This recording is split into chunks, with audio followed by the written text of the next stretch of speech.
श्री नरेंद्र मोदी, श्री नरेंद्र मोदी, मोदी मोदी मोदी मोदी। नरेंद्र मोदी की क्या कामयाबी का राज है, वो इलेक्शंस कैसे जीत जाते हैं। और बड़ी खबर, अरविंद केजरीवाल चुनाव हार गए हैं। नई दिल्ली से अरविंद केजरीवाल चुनाव हार गए। शाबाश है भारतीय वोटर्स को जिन्होंने मोदी को। ये कहा जाता है कि ये जो इलेक्शन है ये बड़ा इंपॉर्टेंट था। ऐसा धड़न तख्ता केजरीवाल का कि जो 27 इयर्स में बीजेपी ने ये रिक्लेम किया है दिल्ली को। मोदी ने, प्रधानमंत्री ने ट्वीट किया है कि विकास, जनशक्ति सर्वोपरि, जनशक्ति सर्वोपरि, विकास जीता, सुशासन जीता। सबसे बड़ी डेमोक्रेसी का चेहरा हो, मैं मोदी साहब की बात कर रहा हूं। बीजेपी जो है ना वो एक कहते थे डबल इंजन की सरकार, ठीक है जी। सो ये वो समझते हैं कि अब डबल इंजन हमारे पास है, ठीक है जी। और कि मरकज़ भी आपके पास है, हर जगह सेंटर भी आपके पास है, दिल्ली भी आपके पास है, बाकी भी आपके पास है। तो ये डबल इंजन सरकार जो है 27 इयर्स के बाद जो है वो बीजेपी इलेक्शन जीती है। ये चमत्कार तो खैर मैं नहीं कहूंगी, डेफिनेटली इसमें बहुत सी ऐसी चीजें होंगी। और केजरीवाल का धड़न तख्ता आप हो गई साफ।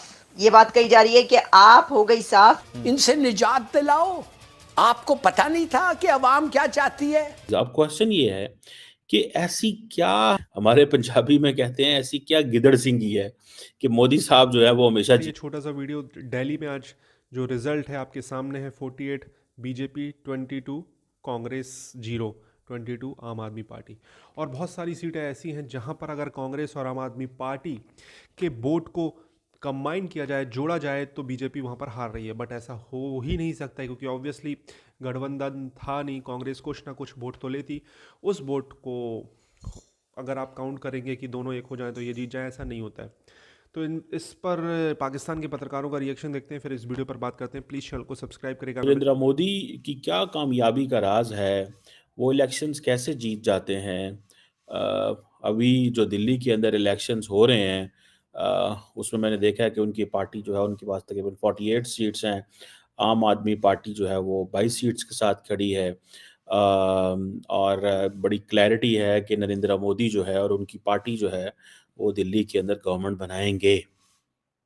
ये एक समझ लें कि बड़ा मुश्किल चीज़ थी। अब 48 सीट्स हैं, ठीक है जी। 70 मेंबर की लेजिस्लेटिव असेंबली है। आम आदमी पार्टी के पास 22 सीट्स हैं as per the election commission of India का ये जो डाटा है। अब क्वेश्चन ये है कि ऐसी पार्टी जो जीतती है हाफ ऑफ हाफ जो मार्क जीती है, 35 जीतती है, वो गवर्नमेंट बना सकती है। सो ये कहा जाता है कि ये जो इलेक्शन है ये बड़ा इंपॉर्टेंट था कि इसमें इज्जत बेइज्जती का मसला होता है हमारे south Asia, India, Pakistan, Bangladesh, Indian area के अंदर ना, कि जी बीजेपी का इज्जत बेइज्जती का मसला है, आम आदमी पार्टी की इज्जत बेइज्जती का मसला है। कांग्रेस तो खैर बाहर थी सारी गेम में, ठीक है जी। अब ये आपको पता है दिल्ली जो है ये इसको बोलते हैं ये फेडरली एडमिनिस्ट्रेटेड टेरिटरी है, जैसे इस्लामाबाद है पाकिस्तान के अंदर। और आम आदमी पार्टी 2013 से 2013 से रूल कर रही है और उनका कहते हैं कि जो बड़ा रिकॉर्ड है वेलफेयर का, दिस एंड दैट, इस तरह की चीज़ें। और अभी कुछ अरसे से उनके ऊपर करप्शन की एलिगेशंस आए हैं जिसको उन्होंने डिनाई किया और आपको पता है कि वो जेलों में भी रहे हैं और एंड ऑल दीज थिंग्स। और इवन के आम आदमी पार्टी पंजाब चली गई, वहाँ भी हुकूमत बना ली। So that was very different कि शायद अपने आप को एक्सपैंड कर रहे हैं लेकिन वो अपनी बेस से ही हार गए, ठीक है ना जी। और देखें जब से नरेंद्र मोदी पावर में आए हैं 2014 में दिल्ली में जो है नरेंद्र मोदी के खिलाफ गवर्नमेंट थी, ठीक है जी। सो आप इसी से अंदाज़ा लगा लें ये इस चीज़ को। एक तो ये चीज़। अब क्वेश्चन ये है कि ऐसी क्या, हमें उसको लफ्ज़ नहीं बोलना चाहिए लेकिन मैं बोल लेता हूँ just to enhance your vocabulary. हमारे पंजाबी में कहते हैं ऐसी क्या गिदड़ सिंगी है कि मोदी साहब जो है वो हमेशा जीत जाते हैं। और ये जो इन्होंने किया है इसकी क्या लॉजिक क्या है, ठीक है ना जी। और इसके ऊपर बात करते हैं कि देखिए सबसे पहले you have to establish the reasons what happened basically. Normally होता क्या है, ठीक है, इतना कोई साम काम तो नहीं है। होता क्या है, लेकिन एक एक लफ्ज़ होता है उसे बोलते हैं एंटी इनकम्बेंसी फैक्टर। जो उस वक़्त जो रूलिंग पार्टी होती है उसका एक एंटी इनकम्बेंसी फैक्टर होता है। ठीक हो गया जी? अब ये सारी की सारी जो बात है इसको समझने की ज़रूरत है, एंटी इनकम्बेंसी फैक्टर होता है। अब इसमें आप देखें कि एक तरफ हम ये देखते हैं कि जो इंटरनल चैलेंजेस भी हैं, जैसे मैंने कहा करप्शन की वजह आ गई। अब 10 साल से वो हैं, 2013 से थे तो एक था। ये वैसे एंटी इनकम्बेंसी नरेंद्र मोदी के भी थे, लेकिन वो जीतते रहे हैं।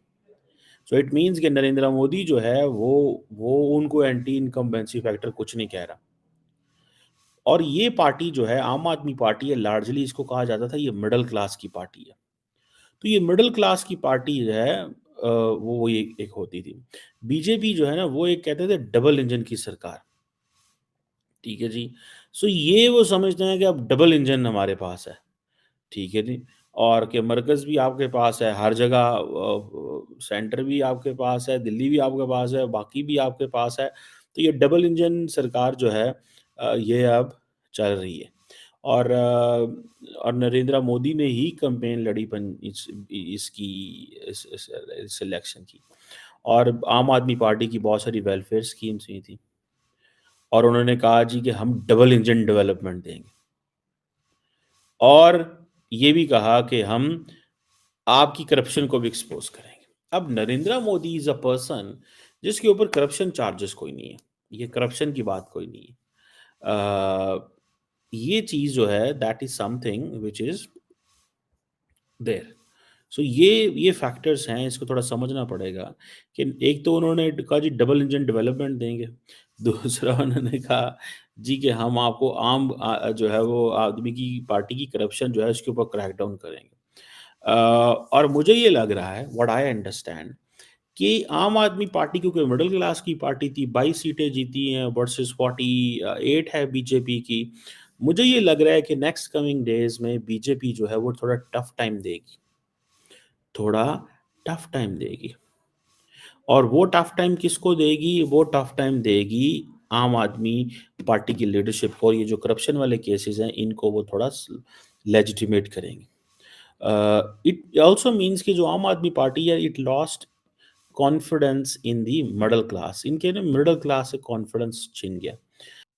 दोस्तों ये वीडियो यहाँ पर होता है खत्म। आपने देखा किस तरीके से इस वीडियो में बात हो रही थी बीजेपी की दिल्ली में बहुत लंबे समय के बाद वापसी हुई है। आप समझ सकते हो कि जो प्रवेश वर्मा है उनके पिताजी थे, बोला जाता है, मैं तो उस टाइम पे बहुत छोटा था, बोला जाता है कि प्याज के रेट बढ़े थे, उस वजह से उन्होंने अपना जो पद था वो छोड़ा और बस में दिल्ली की जो उस टाइम की लोकल बस थी उस पे वो वापस आ गए सीएम हाउस से। तो आप सीन समझ सकते हो। अभी केजरीवाल को बहुत ट्रोल किया जा रहा है क्योंकि केजरीवाल ने हद से ज़्यादा मुंह चलाया था, हद से ज़्यादा, मतलब हद से ज़्यादा, कि मोदी जी इस जन्म में तो हमें यहाँ पर हरा नहीं सकते हैं। इस तरीके की बातें किसी भी पार्टी के नेता को नहीं करनी चाहिए। इवन अगर आप बीजेपी के सपोर्टर हैं तो बीजेपी के लीडर्स को भी इस तरीके की बातें नहीं करनी चाहिए, क्योंकि वक्त है, सभी को एक दिन, किसी भी पार्टी को एक दिन आना है, किसी भी पार्टी को एक दिन जाना है। ये लोकतंत्र है, संविधान है, इसमें ऐसा ही होता है। तो आम आदमी पार्टी अब इन फ्यूचर किस तरीके से परफॉर्मेंस देती है वो तो भविष्य में पता चलेगा। स्टिल आम आदमी पार्टी का वोट बैंक अच्छा खासा है और भाजपा पहली बार, मतलब इस 2000 के बाद की जनरेशन के लिए तो भाजपा पहली बार दिल्ली में आई है, ये तो आप मान के चलो। अब देखते हैं भाजपा कैसा परफॉर्मेंस देती है। हालांकि मोदी जी ने अपनी स्पीच में, बीजेपी कार्यालय से जो स्पीच दी उसमें उन्होंने बोला कि यमुना पर हम विशेष ध्यान देंगे, बट उन्होंने ये भी बोला कि राजीव गांधी जी जब थे उन्होंने गंगा की सफाई के लिए बोला था। ये बहुत लंबे प्रोसेस वाले कार्य हैं, मतलब लंबे समय तक चलने वाले कार्य हैं। तो यमुना को लेकर उन्होंने बोला और मैंने बोला मोदी जी शायद फंस ना जाए, क्योंकि दिल्ली एक इतना बड़ा एरिया है, यमुना में इतना लोड है, बहुत सारे नाले जा रहे हैं उनके, तो एक बहुत बड़ा मैनेजमेंट बनाना होगा। हालांकि अब मोदी जी का विज़न है, करने को कर सकते हैं, ऑब्वियसली अगर कर दिया तो बहुत अच्छी बात है और आने वाले समय में पता चलेगा क्या होता है क्या नहीं होता है। आपको ये वीडियो कैसा लगा प्लीज़ कमेंट अपनी राय दें, चैनल को सब्सक्राइब करें। भाजपा दिल्ली में 2000 सन के बाद वाले पैदा हुए बच्चों के लिए पहली बार आई है। हालांकि अब देख लें 24 साल पहले भाजपा थी, अब पता चलता है ये कैसा काम करेंगे नहीं करेंगे। बहुत ज़्यादा प्रेशर रहेगा, मुझे लग रहा है ये भाजपा के लिए बहुत बड़ा चैलेंज है। पॉल्यूशन दिल्ली की एक सबसे बड़ी समस्या है और पॉल्यूशन को इस टाइम पे कंट्रोल करना क्वाइट टू इम्पॉसिबल, क्योंकि इतनी आबादी बढ़ चुकी है, इतने वाहन बढ़ चुके हैं, इतनी ज़्यादा इंडस्ट्री बढ़ चुकी है। तो ये चीज़ें आप बंद कर देंगे क्या? खेतों में पराली पहले भी चलती थी, कल भी चलेगी और हमेशा चलती रहेगी। किसान के पास पराली का कोई सॉल्यूशन नहीं। आप सोचें कि उसको पराली को ऐसा कर दे वैसा कर दे, नहीं, वो माचिस से आग लगाएगा, 10 मिनट में खेत साफ़ कर देगा। उसके अलावा